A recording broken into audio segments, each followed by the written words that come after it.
So actually, Professor Devakar's question and SP's discussion, these two were very complementary because we call it mikpa jachewala mikpa, meaning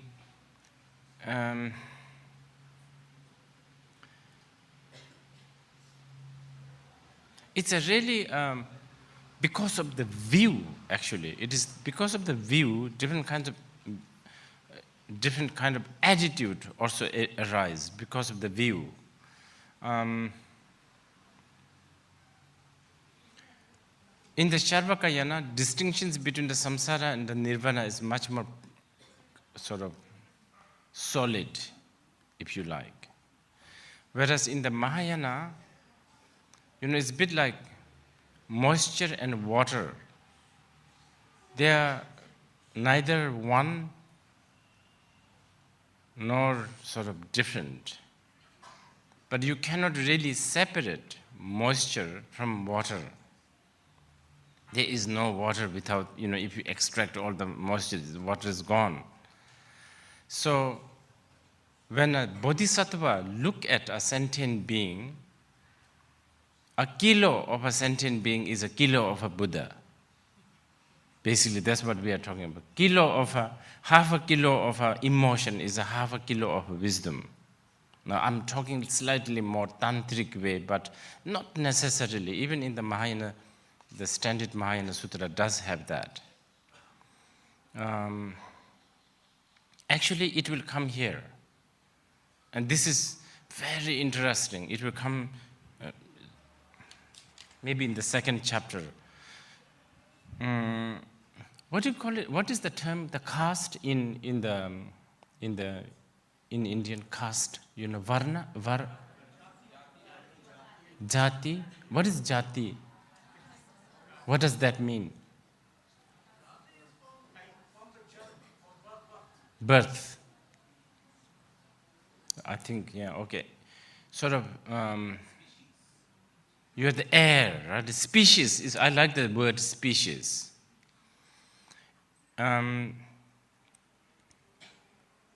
This is really beautiful in the ritual of the Bodhisattva, bodhicitta taking ceremony. There is that. Caste duties, right?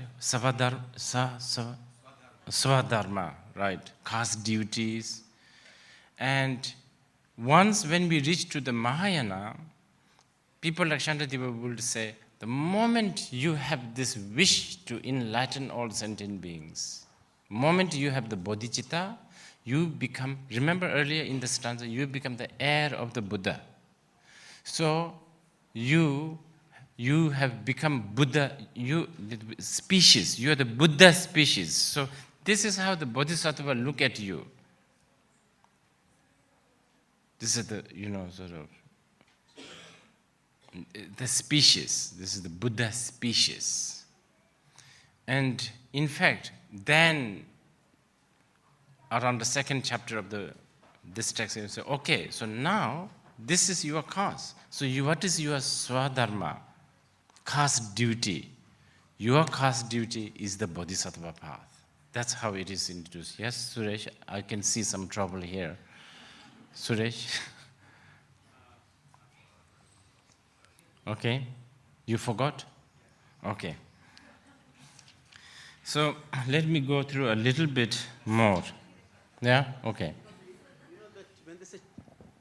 I think when they say child of the Buddha, they probably mean it in the sense of what we call gharana, parampara, isn't it? I think that's the sense in which it is used. We have this parampara, we have the gharana. Gharana is, of course, I think comes from the word house. I think, Asha, you can explain that better. I don't know much about it. But so parampara is like tradition, Yes. A lineage of tradition, right? A lineage of a certain tradition, right? And the gharana is the people who dwell in that same environment, maybe? Yeah? So I think that's I think to me it seems that is the sense in which the child of the Buddha is used, I think, in the Sanskrit. But somebody who's a Sanskrit scholar could probably tell you better. Okay, I can't really sort of sync with your English stanzas. Anyway, we do talk about Sabadharma, caste duty. And everyone is one caste, basically. Buddha caste. So, okay, so the earlier Professor Devka's question, actually, and discussion with the SP, it's because of that. Wish to enlighten all sentient beings is not a baseless endeavor. It is very much doable. It is not a, abstract. Wish to enlightening all sentient beings is much, much, much more easy than achieving world peace or having a safe and sound environment. Much more. We can go on asking why and all that, maybe tomorrow.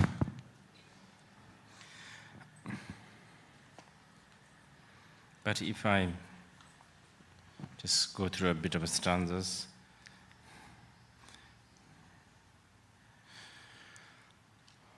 All other virtue are like a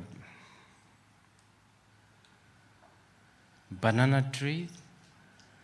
Is it translated as banana tree? Yeah? What?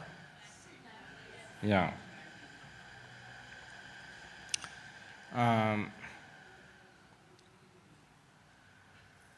A fruit bears fruit and then that's it. It extincts. Whereas the bodhicitta and the virtue of coming with a bodhicitta bears fruit endlessly, like a wish-fulfilling tree.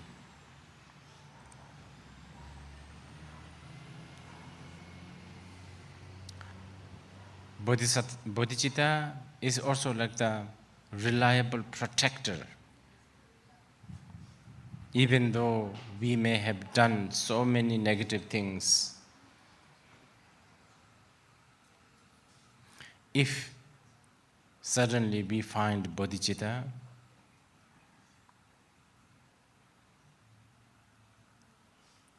we can rest assured and not panic, basically. Bodhicitta is like this huge, giant fire. Instantly, it can consume all the karma and karmic consequences.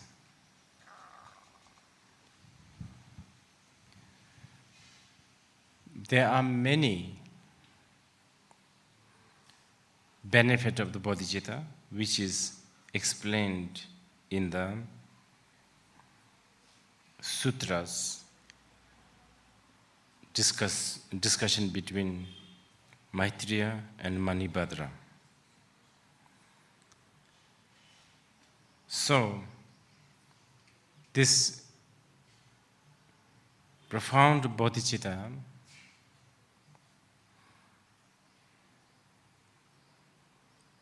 for the sake of discussion, we can categorize into two. Aspiration bodhicitta and application bodhicitta. Now I should clarify this a little bit more. Actually,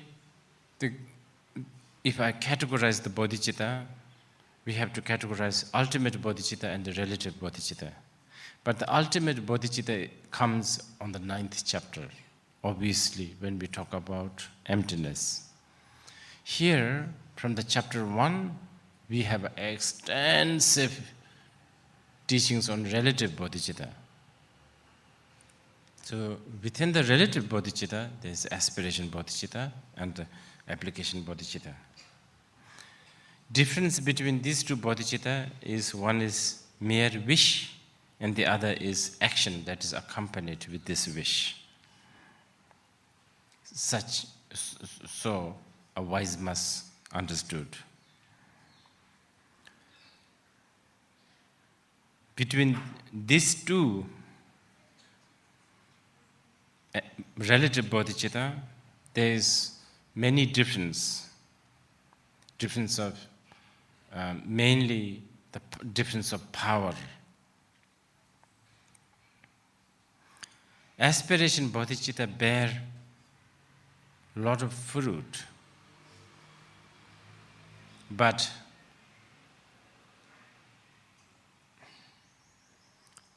application bodhicitta bears fruit endlessly.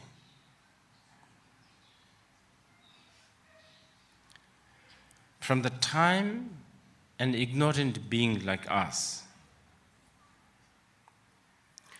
wish to liberate limitless sentient beings, from the time we take this kind of pledge,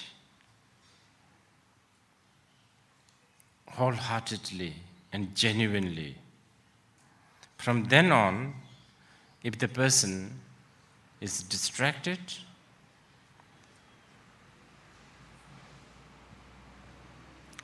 or in coma or in sleep, the merit of such wish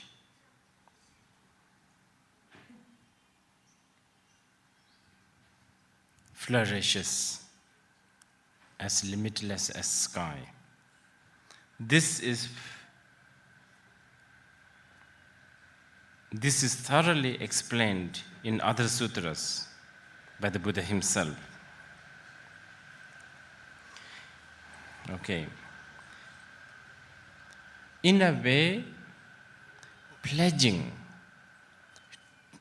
genuinely pledging to liberate all sentient beings is like a vow.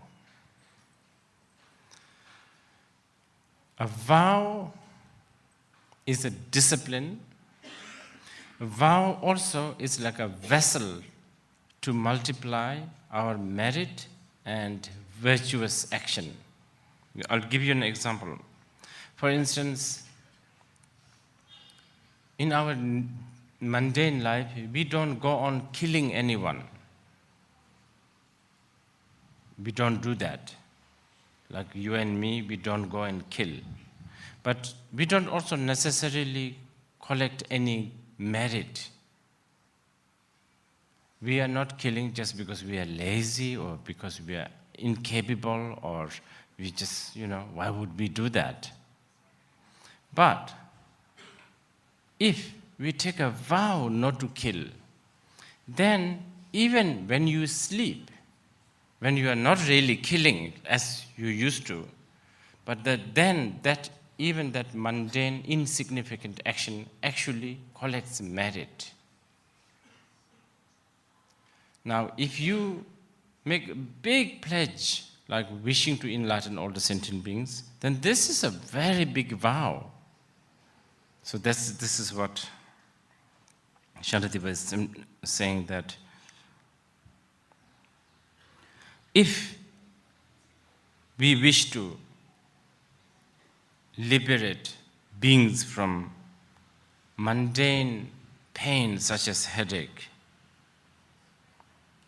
we have incredible amount of merit.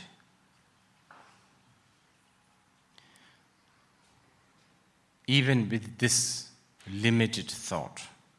But if we have amazingly limitless thought, such as liberating all sentient beings from all sorts of suffering and the cause of the suffering,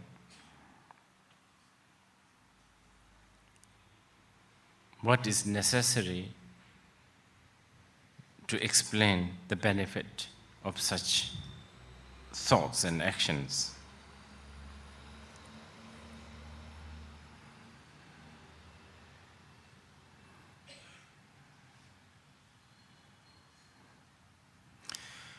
Next stanza.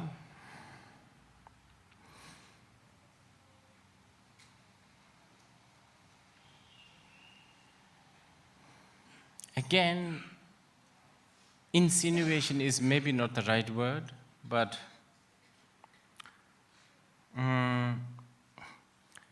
there's a, like worldly dharma sort of, like it is considered right thing to do, to obey your parents, your elders. Of course, this culture is very big in places like Confucius, China. But here, Śāntideva is making us a remark.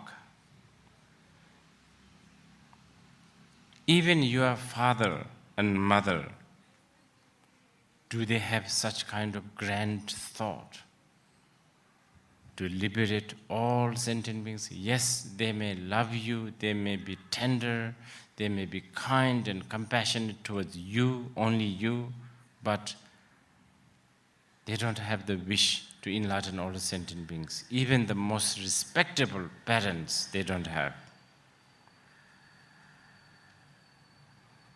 And then the next one, probably making a bit of a remark on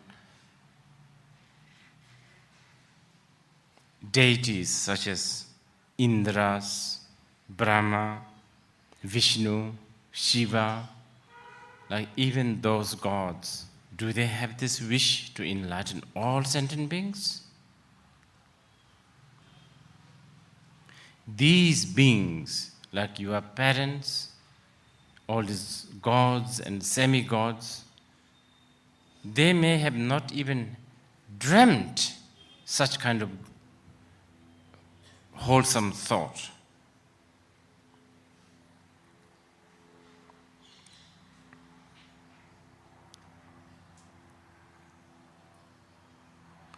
They may have not even dreamt to liberate themselves from the samsara, let alone liberate all sentient beings from the samsara.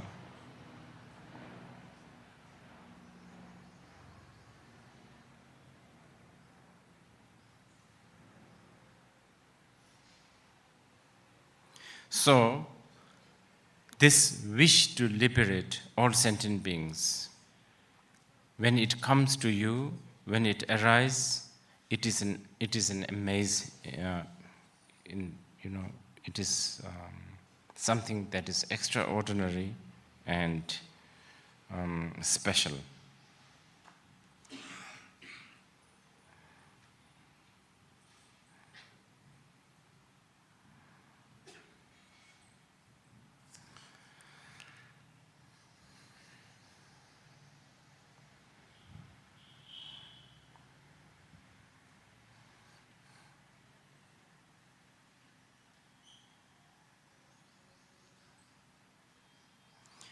A mere wish to benefit beings is praised by the Buddha as even more powerful than making offerings to all the Buddhas. Here, the bodhicitta is a wish to liberate all beings from the suffering and place them with a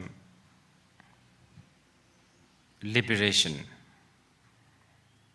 the bliss of liberation. What necessity is there to explain the power of such thought? Thank you.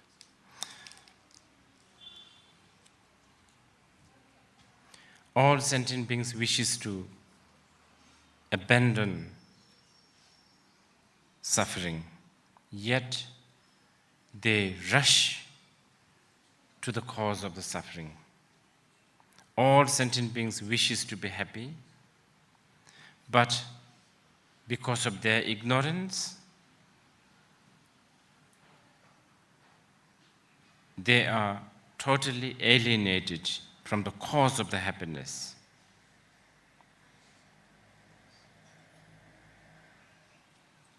Sentient beings are therefore deprived from the happiness and the cause of the happiness. They are stained by the cause of the suffering, and they are tormented by endless suffering. Bodhicitta, mind of this special mind, the mind of the enlightened mind, or the bodhicitta, wishes to quench the thirst of these beings, liberate suffering from these beings, liberate these beings from the suffering and the cause of the suffering. There is no greater virtue than the bodhicitta. There is no greater master or a spiritual companion than a bodhicitta. There is no greater merit than the bodhicitta.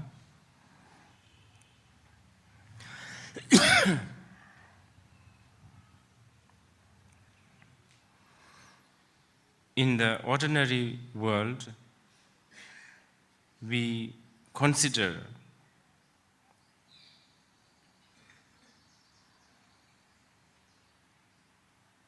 people who reciprocate someone else's kindness and generosity as a decent human being. A bodhisattva, even without other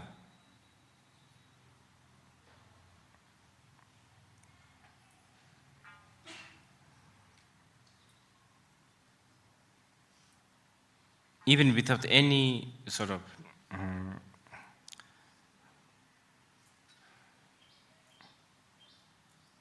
reason or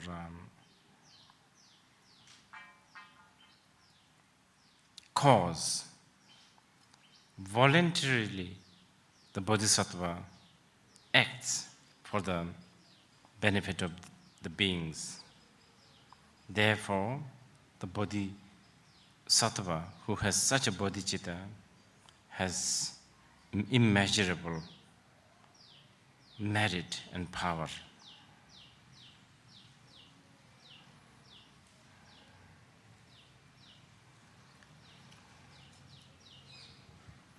Okay, once again, I'm going to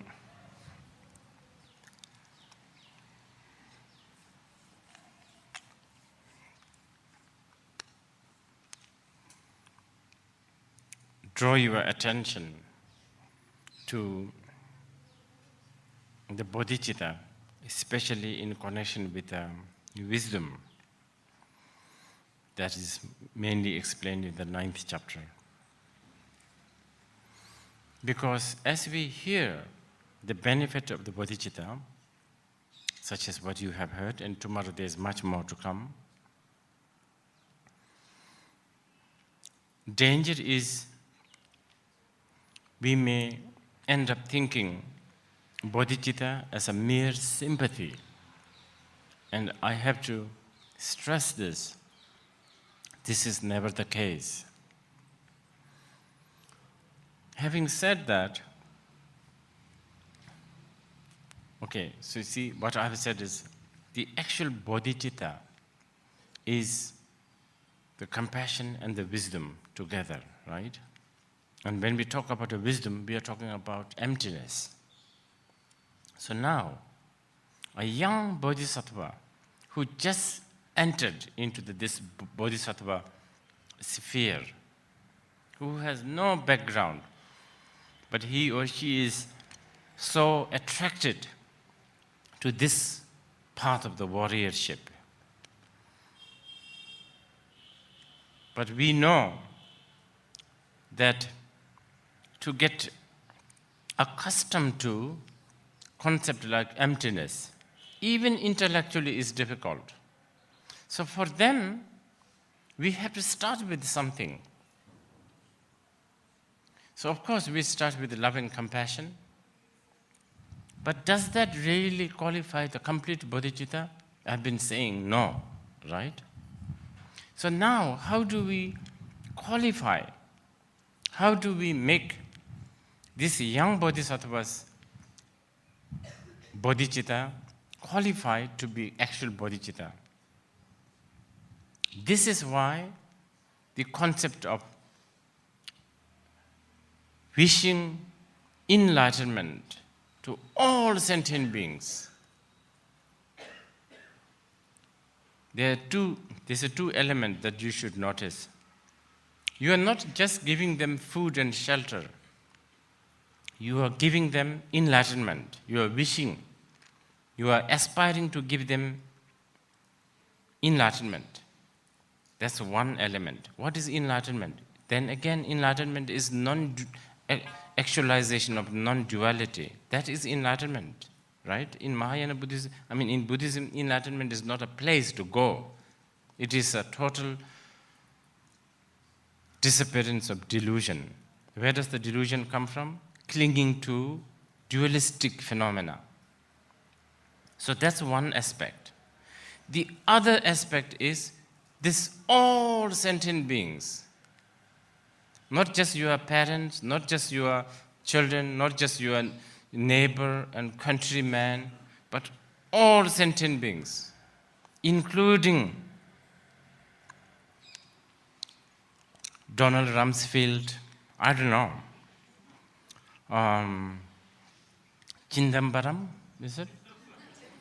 Modi, Rahul, everyone, not just these beggars in the street who obviously needs your attention, but equal to the beggar who is begging here, we have wished to enlighten even guys like Obama. So all sentient beings. What does this do? This all infinite sentient beings, the concept of all and infinite is complementary to non-duality.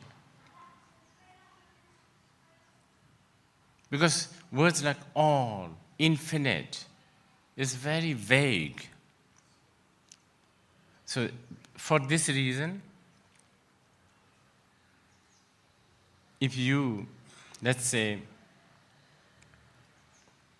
so practically, just to end today's, if you wish a particular being to be free from suffering and place him or her as to the state of enlightenment, it's not really the bodhicitta.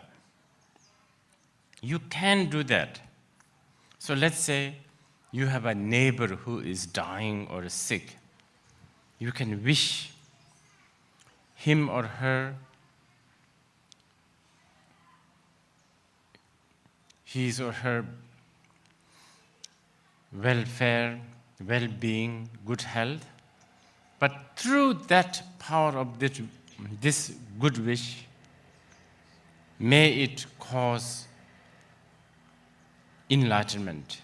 Now, this is what makes a bodhicitta complete.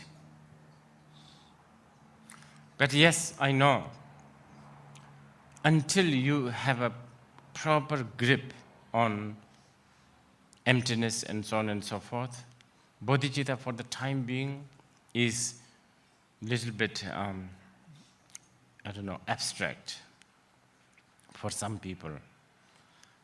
But nevertheless, this limitless attitude is a very unique thing in the Mahayana. So, we will stop here today, maybe 2 or 3 questions, and then.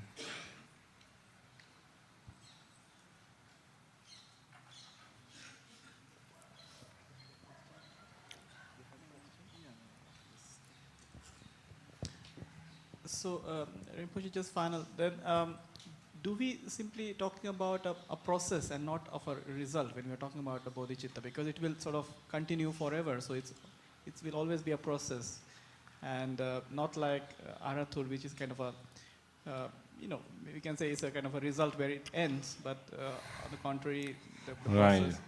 it will be a continuous process and simply a process. We're not thinking of result. Yeah. See, the thing is, the Mahayana people don't really believe that there's something called forever. Also, forever is a concept, right? Because when we talk about forever, we usually think in terms of something for long, long, long time. That's about all we can think of. Okay, to answer this question, I'll tell you this.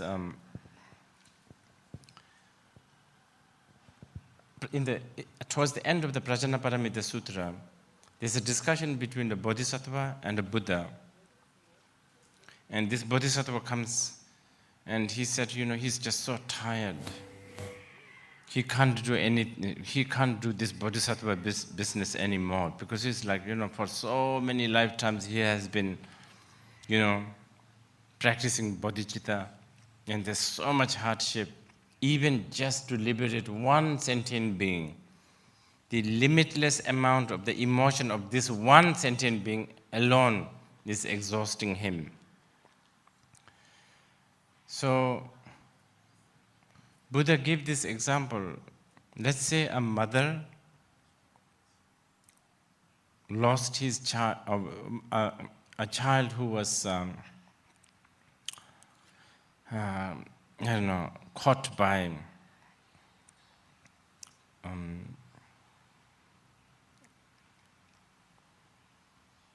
flood, something like that, big river.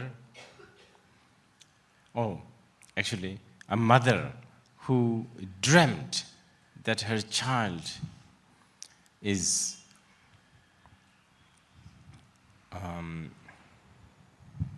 drowned or carried by a current, a very strong current river.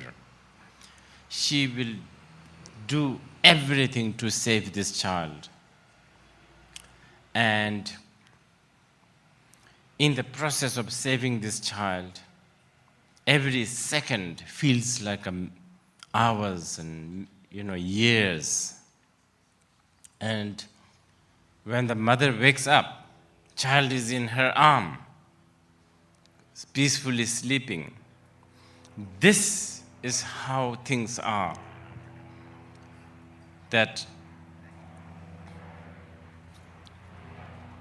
And the other example that Buddha gave was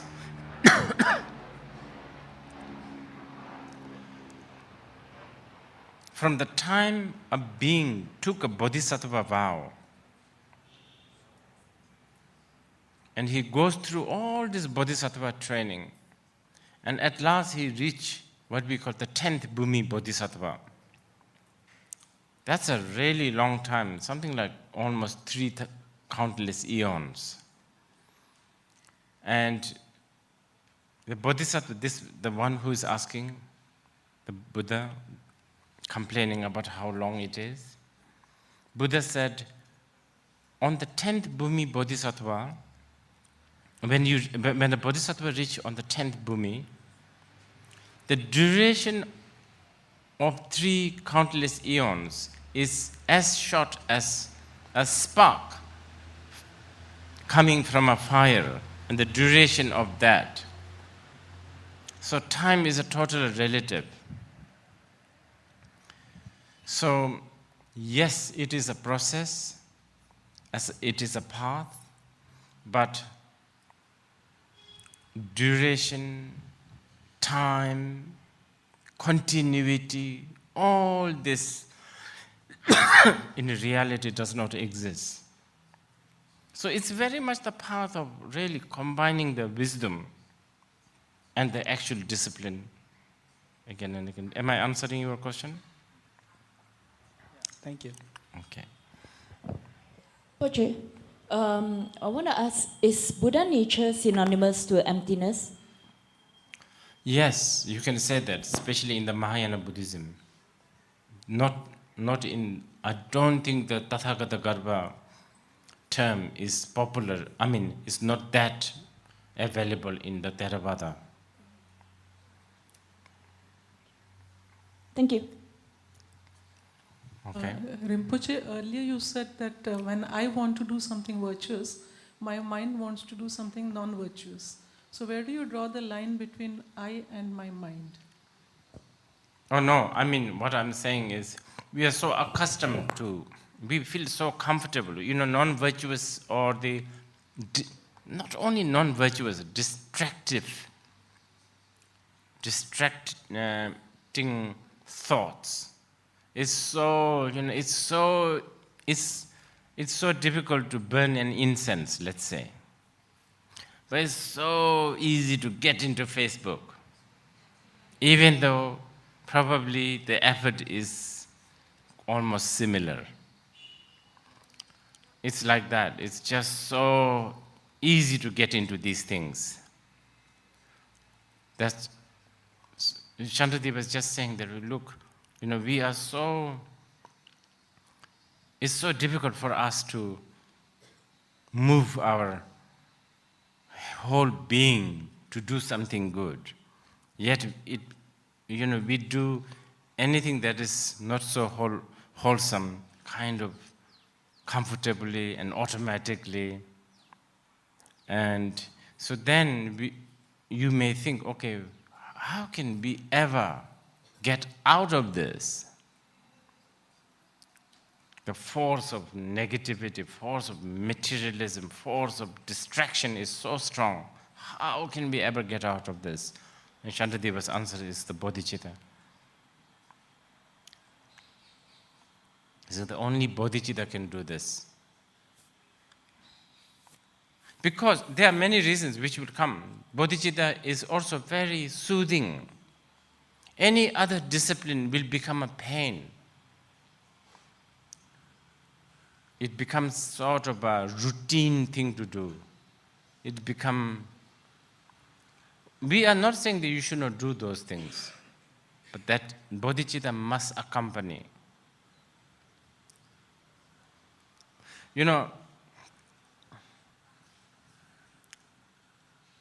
Like Asanga's mother. Asanga is a very, very big figure, okay?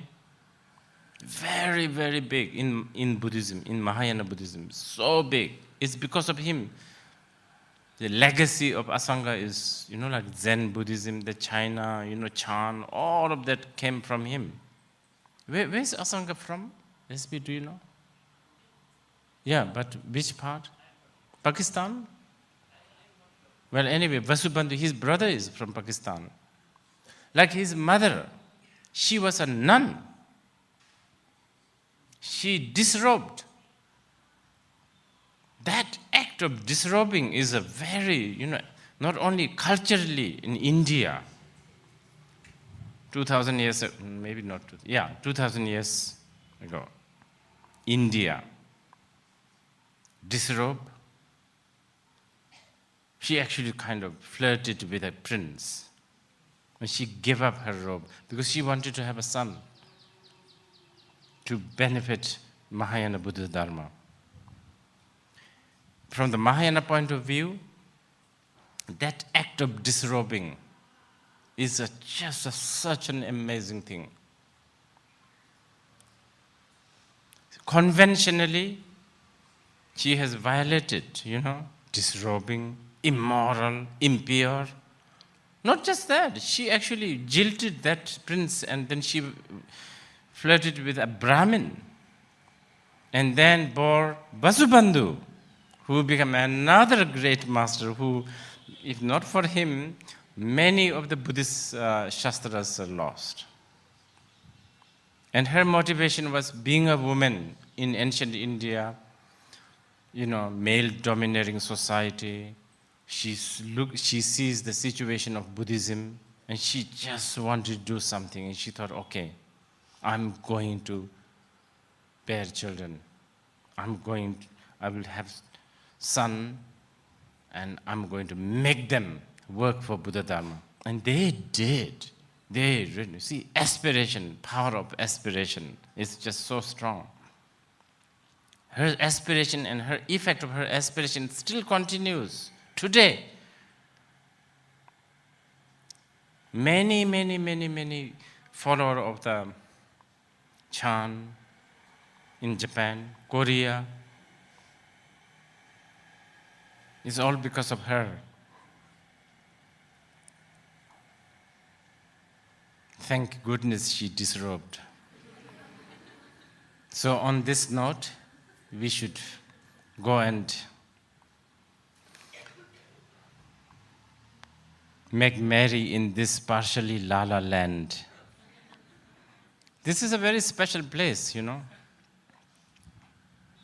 Very academic, very intelligent, and also produce some controversial figure. If you have time, probably you should go and visit Osho, Rajneeshpuram, Osho bookstore. You can't really go inside, right? But if they participate, then they can, right? You can always participate, yeah. 375 AD.